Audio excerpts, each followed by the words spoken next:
This past offseason, Denny Hamlin brought Kurt Busch over to 23XI Racing to win races and to be a leader. There's no better way to lead than by example. Kurt Busch goes out and gets his first win of the season and the first win for Michael Jordan as a primary sponsor.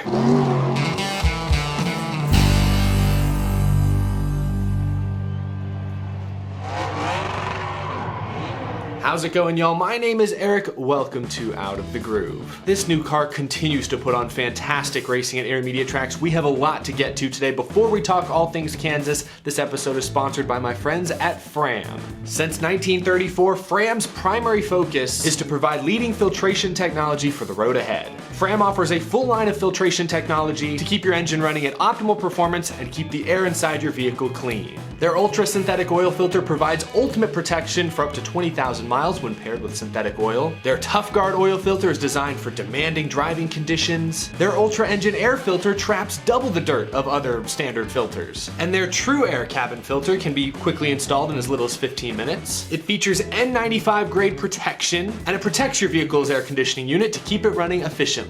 Head to fram.com, you can click the link down in the description below to learn more and to find the best parts near you. Oh boy.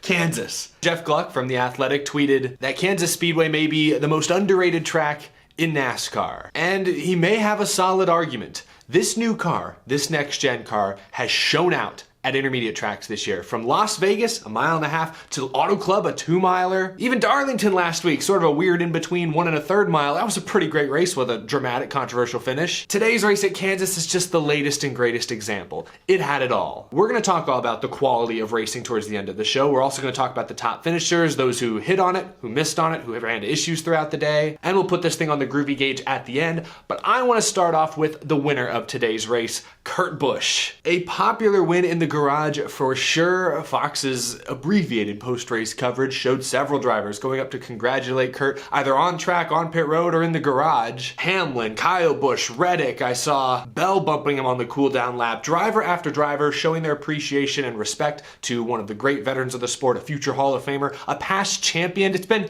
almost 18 years since Kurt Busch won a Cup Series champion, but he is a NASCAR champion. He's had that little sticker, that little patch on his uniform all these years. That commands respect. He's bounced around from team to team, especially the second half of his career, but he's now won a race with 4 different manufacturers, Toyota, Ford, Chevy, and even Dodge. It was cool to see that kind of respect being shown. It was a little eerie as well, like, we don't know how much longer Kurt's gonna race. I think if this year goes well, we'll see him next year, maybe even the year after that. He is in his mid-40s, but it almost felt like the industry was celebrating this as maybe Kurt's last hurrah. I don't think this guy's done. No, far from it. Kurt Busch lost the lead on pit road with about, 35 laps to go. Both Kyle Busch and Kyle Larson got out in front of him and restarted on the front row ahead of him. But Kurt Busch, being the veteran that he is, who's shown so much emotional and mental maturity over the years, he didn't panic. He just went out there and got the job done. Picked him off one at a time. Adjusted his line as Kyle Larson was trying to mirror drive in the closing laps. Yeah, he kind of pinched Larson up into the wall in the center of the corner, but even Larson said, hey, it was fair game. He was driving really hard just to keep that spot. It's refreshing when 2 championship caliber veteran drivers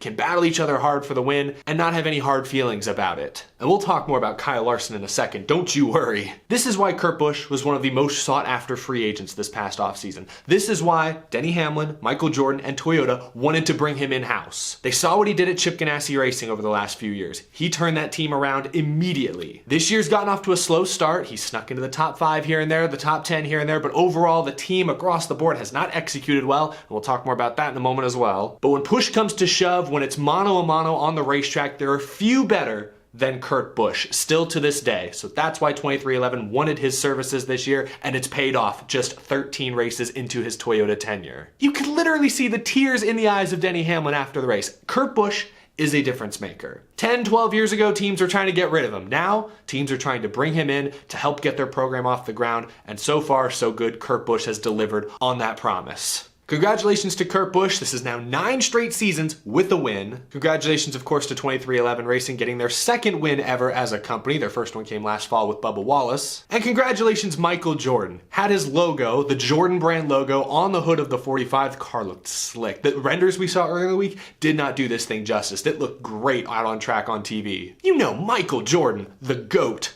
wasn't about to put himself on a race car and lose. Great timing for Kurt Busch to get that win, I'm sure. Congrats to the whole team. It wasn't all sunshines and rainbows, though, for 23XI. On the flip side of this coin was Bubba Wallace, who I just mentioned has won a race for 23XI. His name will go down in history as the first 23XI racing winner in team history, but today was kind of a nightmare. All of Toyota was fast. We saw 6 Toyotas, in fact all 6 of the main Toyota teams finished inside the top 10 today, including Bubba Wallace, who probably had very similar speed to his teammate Kurt, who obviously went on to win the race, but whose team failed to execute time and time again. Twice today, Bubba Wallace was sent to the rear of the field due to mistakes made by his pit crew. This has been a problem throughout the year, but things seem to boil over today, especially after the second mistake was made late in stage 3. Bubba Wallace had driven up to the top 5, probably the best car we've seen Bubba Wallace in all year long. Best chance Bubba's had since Talladega last fall to win a NASCAR race, and Bubba Wallace's team gets an uncontrolled tire penalty. It was getting pinballed around by other cars on pit road. Just a disaster. Bubba was furious on the radio, calling out his crew members a number of times throughout the remainder of the race. He himself, though, came once again from the rear to finish inside the top 10. Just goes to show how much speed that 23 car had, but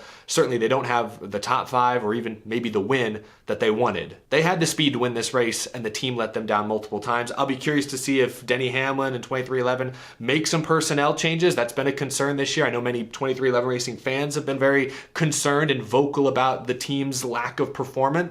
Just a reminder that this is a team sport. It's deceiving because it's the driver's name on the windshield and above the driver's side door. It's the driver's name on the leaderboard there on the side of TV. It's the driver's name you see when you look up stats on ESPN, NASCAR.com, or Racing Reference. The driver bears the most responsibility. And to be fair, they are compensated for that, but it's still frustrating when things happen beyond the driver's control and it still goes on the driver's permanent record with his name attached to it. You know Bubba Wallace is disappointed, but overall still a great day for 23XI Racing and a tremendous day for Toyota. All 6 of their Toyota teams finished inside the top 10. 5 of the top 6, in fact. Joe Gibbs Racing sat on the pole today with Christopher Bell and kept at least a couple of their drivers up near the front pretty much all day long. Now, this race was full of incidents. I tried to write most of them down, but I'm still scrolling. The story of the day was left rear tires, because after about, 25 laps of green flag racing, it became a game of Russian roulette. Christopher Bell had a flat tire while leading under caution and had to pit out of sequence. William Byron had a flat tire while leading and had to pit and lose 2 laps. Truex had a flat left rear at one point. Chase Elliott spun out after a left rear went down. Daniel Suarez, unfortunately, running inside the top 5 early, had a flat left rear that virtually ended his day. Also, he was upset with the safety crew not pushing him to pit road and instead towing him, costing him even more time. It's NASCAR's policy with all the flat tires early this year. If you have flats and you can't go, they're gonna tow you. That's just their policy, whether it's right or wrong. Chase Elliott was mad about that as well after his spin. Pit road was a disaster as well for teams. I mentioned Bubba Wallace had multiple issues on pit road. Kyle Busch had an issue once where he pit too close to the wall. His crew had a tough time jacking up the left side. That cost him a bunch of spots early in the race. Hamlin's team, I think, had 2 uncontrolled tire penalties, which is why it's so remarkable when we look at this finishing order that there are still so many Toyota teams up in the top 5, because I just named 4 Toyota teams that had near catastrophic issues today. Just shows you the kind of speed they had. We've talked all about Chevy and especially Hendrick Motorsports and Trackhouse to an extent this year. Today was Toyota's day to shine. Joe Gibbs Racing 23XI, they were heads and shoulders above the rest of the field from a pure speed standpoint. A couple teams had issues with lug nuts, not putting them on the car, but getting them off. Kyle Larson's team lost 9 spots early in the race because of this issue, and Eric Jones' team, attaboy to their crew, they stole the show midway through this race when they took several caution laps. I don't know the final total, it was probably 5, 6, 7 laps they took to try and get this wheel nut off the right rear wheel. They pulled just about every tool they had out of the toolkit. I was seeing machinery that I had never seen on pit road before. I was waiting for them to pull out that Furniture Row giant circular saw that Cole Pearn's team had a few years back. Never got that bad, but they ultimately had to cut the wheel off the hub, off the thing, so they could get the lug nut off. It was kind of comical. Even they cut to guys on the 43 team that were just kind of laughing about it. It sucks because Jones had a solid run going up to that point, but man, just a weird deal that happened kind of sort of twice in one race. I'm sure NASCAR will be looking into that, and I'm sure Petty GMS will be bringing it to their attention, so hopefully that doesn't become a consistent issue, but boy, it was something to watch in the moment. I said I'd talk more about Kyle Larson, who finished this race in second. Kyle Larson was like a cat with 9 lives out there. He used at least half of them in this race. Most notably, when he put a slide job on Kurt Busch, slid up in front of him, and then hung the car out at like a 45-degree angle, tapped the wall with the right rear to help straighten himself, somehow, some way, kept from wrecking that vehicle, kept that thing in the top 5, and obviously was still in contention for the win late. That car was wrecked. That's as wrecked as I've seen a car without it actually getting totaled. Obviously, at the very end, was squeezed into a slot there racing against Kurt Busch. He had moments racing against Kyle Busch where I thought Larson just about lost it. It's easy to see why Kyle Larson's a fan favorite. Obviously, he puts on a hell of a show on the racetrack. He's been doing that for years since his Chip Ganassi days. But he's just a racer at heart, and he understands hard, aggressive racing and how not to cross that line. Like, after Kurt Busch maybe kind of sort of squoze him up into the wall a little bit, Kyle Larson didn't put any blame on Kurt. He said, hey, I was doing all I could to hold that position. It's just hard racing. Fans are so used to drivers blaming every incident on something or someone else that it's refreshing to hear a championship driver secure enough in himself to admit that, hey, maybe I just made the mistake, or maybe it wasn't something somebody else did. I could have maybe raced differently and won it straight up. So I completely get why fans love Kyle Larson, especially these last couple of years, now that he's winning a lot of races. So much good racing in this race. Up front, mid-pack, towards the rear, everywhere you look, there was great action. A few more names I want to mention. Ricky Stenhouse, I think this is his 3rd straight top 10 finish, which is remarkable considering a few weeks ago this team was outside the top 30 in points. So attaboy to the 47, putting some races together. Austin Cindric ran in the top 10 much of the day, ends up 11th. Solid run for him, trying to build some momentum back after his early season triumph at Daytona. And that's about it. A couple other heavyweights that finished much further down the leaderboard. Chase Elliott, I mentioned, spun out, had a tire issue. He ended up 29th. Tyler Reddick slapped the wall, and then a few laps later seemed to blow a tire, probably as a result of slapping the wall. He struggled with the handle, it seemed, all day long, despite running in the top 5, top 10. He finished 30th. And Noah Gragson, making just his 5th Cup Series start, I believe, came home 18th. So happy to see him put together a full race, stayed on the lead lap all day long. Oh, and I do want to shout out William Byron. Despite having that flat tire and going multiple laps down, he battled back to finish 16th, which isn't great. Obviously had a car probably capable of racing for the win, or at least running up near the top 5, but still getting back on the lead lap after the early issues.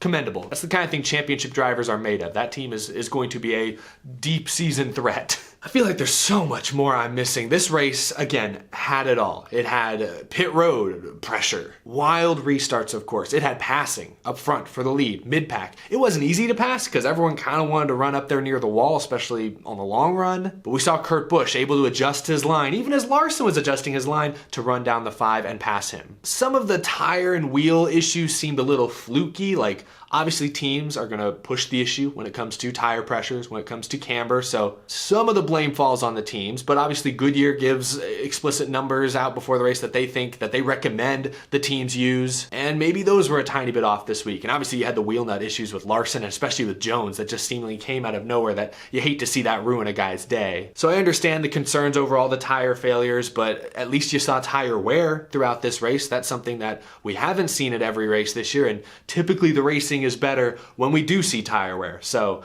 you got to commend Goodyear and NASCAR for that one. And at least the flat tires were consistent. They hit about 25 laps into the run every single time, and they were always the left rear. So at least they're consistent. At least you could kind of learn from each one as you went along. Let's go ahead and put this race on the groovy gauge. This was a great Kansas race. Kansas has had some sneaky good moments in recent years. I thought the crowd today was a little lackluster, but you know, this track does have 2 dates. The fall date is in the playoffs, so like last year we saw that race had much better attendance than the spring race. We'll probably see the same thing this year. But that aside, the fans who did show up today saw fantastic racing from start to finish. I know there have been some hiccups this year, but if you had told me back in January that these first 13 races would have played out the way they have, with tons of late race passing, drama, side-by-side action, the intermediate tracks are back. Suddenly the mile-and-a-halfs are can't-miss races. I'd have been thrilled to hear it because, I mean, there was real concern coming into this year that the next gen was going to mess up the racing in a lot of tracks, wasn't going to improve the mile-and-a-halfs at all. There was real concern that this car was going to flop, especially early in the year, and it hasn't. Say what you will about some of the flat tire issues, the rear diffuser being a little breakable, some aero issues still coming into play at certain tracks. Martinsville, obviously, with its very harsh conditions, was not a good race. But if I look at these first 13 races, 14 if you include the Clash, as a whole, This has been a fantastic start to the season. This has been the best, at least most exciting and unpredictable NASCAR Cup Series season I've seen maybe in my lifetime. At least that I can remember since like 2011 or so. Like 2011 had a lot of first-time winners, but man, the racing this year consistently has been chef's kiss. And the best tracks of the bunch have been the intermediates. Kansas continued that today. I'm going to give this race a 97% on the Groovy gauge in honor of Kurt Busch getting the win. Of course, Kurt Busch won a championship in the 97 car, so I know I'm very, very clever.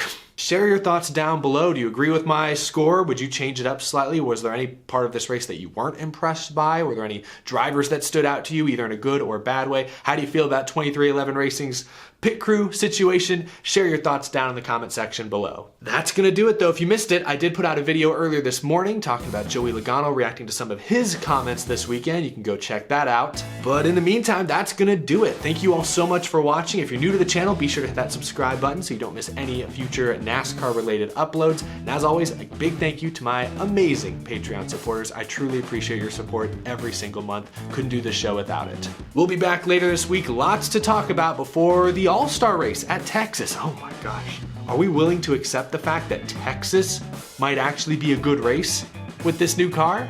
Maybe I'm getting ahead of myself. Maybe that's wishful thinking. Can't be much worse. I'd say the next gen car, if anything, could actually save it. Anyway, we'll be back later this week talking all things NASCAR news, previewing the All-Star race, and much, much more. Have a great rest of your weekend, y'all. I'll see you in the next video.